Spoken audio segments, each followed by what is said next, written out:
Karibu tena mtazamaji, tuendelee kukujuza. Kiongozi wa upinzani Raila Odinga sasa ametakiwa kutafakari upya kuhusu matukio yaliyojiri katika uwanja wa Gusii mnamo Jumapili, ambapo baadhi ya wakazi waliondoka mara tu alipowasili kwa hafla hiyo, kwani walihisi amewasaliti baada yake kuonekana akikubali ushirikiano na serikali ya Rais William Ruto. Mengi ni kama tunavyokuarifu kwenye habari ifuatayo. Wakazi wa Gusii wamemtaka kiongozi wa upinzani Raila Odinga kutafakari upya kuhusu matukio yaliyojiri katika uwanja wa Gusii mnamo Jumapili, ambapo baadhi yao waliondoka mara tu alipowasili kwa hafla hiyo. Sasa wakazi hao wameeleza sababu ya hatua yao, wakihisi kuwa wamesalitiwa na Raila baada ya kuonekana kukubali kushirikiana na serikali ya Rais William Ruto kupitia muungano wao.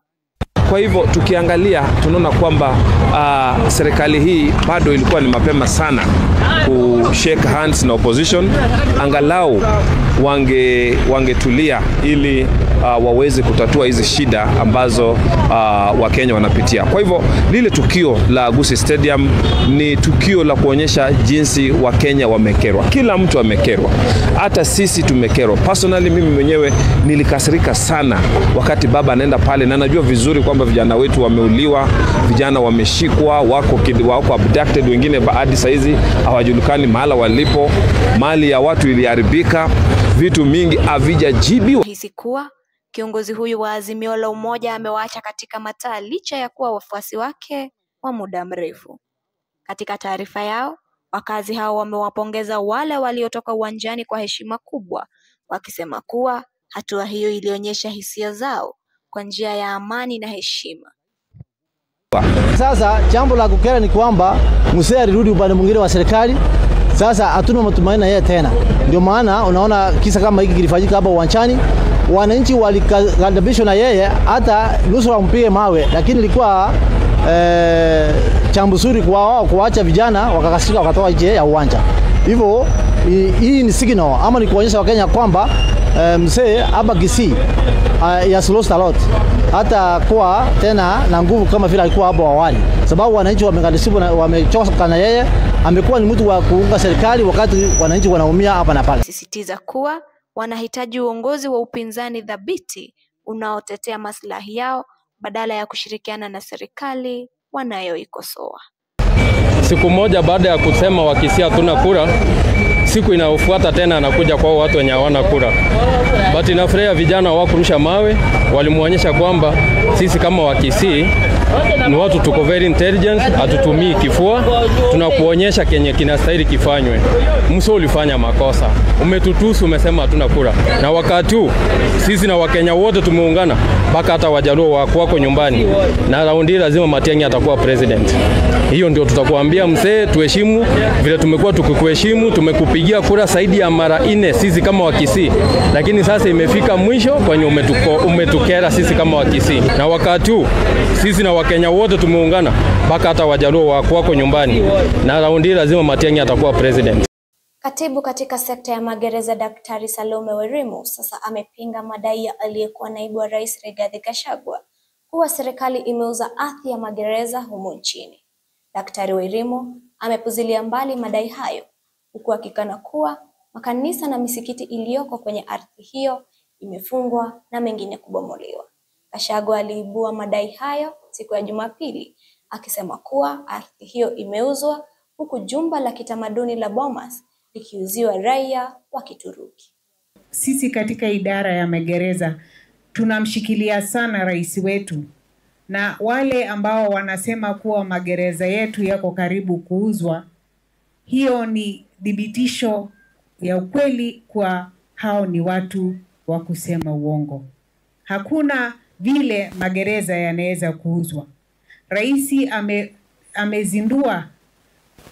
amezindua program kubwa sana ya kurekebisha magereza yetu, ya kureform magereza yetu, ya kujenga upya magereza yetu. Na wale ambao wanasema hiyo program ya kuuza, kwa kweli hawana habari. Na ile kusema pia makanisa ambayo yako pale magerezani ambayo tunatumia kurekebisha wale wafungwa, kurehabilitate na kureform wale wafungwa, kuwa yale makanisa na misikiti ambayo yako pale gerezani yatabomolewa, huo ni uongo mtupu. The government has put into place a program to rehabilitate and to modernize our prisons. Wanachama wa muungano wa madereva wa masafa marefu kaunti ya Mombasa sasa wamelalamikia usalama barabarani, msongamano wa magari pamoja na kitandamizwa katika sekta ya uchukuzi. Hebu tusikize.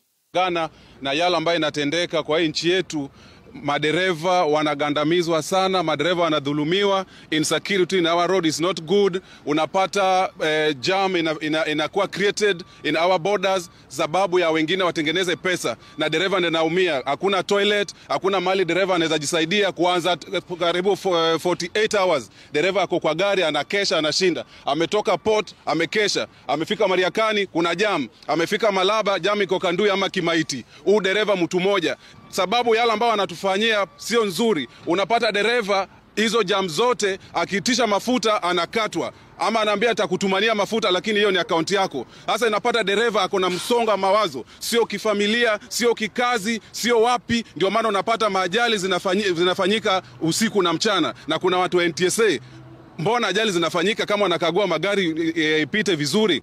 Viongozi walioko sasa hawawezi kutatua hilo tatizo kwa sababu tayari wao wako kwenye maslahi yao wenyewe, hawajali maslahi ya wafanyikazi. Tunasema kwa sasa dereva tuko shida tuko naye ni kwanza hatuna kiongozi. Kwa sasa hatuna kiongozi katika union drivers long distance, na tunataka tuwe kitu kimoja, sema dereva tushikane. Ukiangalia kampuni mingi zimeajiri watu ambao ni wa nje na walipi ushuru. Siwezi kataja hizo kampuni mimi, lakini ni mingi hapa Mombasa. Tulikuwa tunaomba rais ama anayesimamia sekta ya transport aangalie kabisa foreigners wako wangapi kwa kampuni fulani. Haya, wewe ukienda pale hauajiriwi na sisi ndio tunalipa ushuru. Shukran sana kwa kuwa nasi, tutafikia hapo leo. Tufuatilie kwenye mitambo ya PAM 162. Endelea kuwasiliana nasi kwenye mitandao ya kijamii ambapo tunakuletea yaliyomo kila wakati. Mpenzi mtazamaji, na kutakia usiku mwanana. Jina langu ni Nyambura Kamau, tupatane tena majaliwa.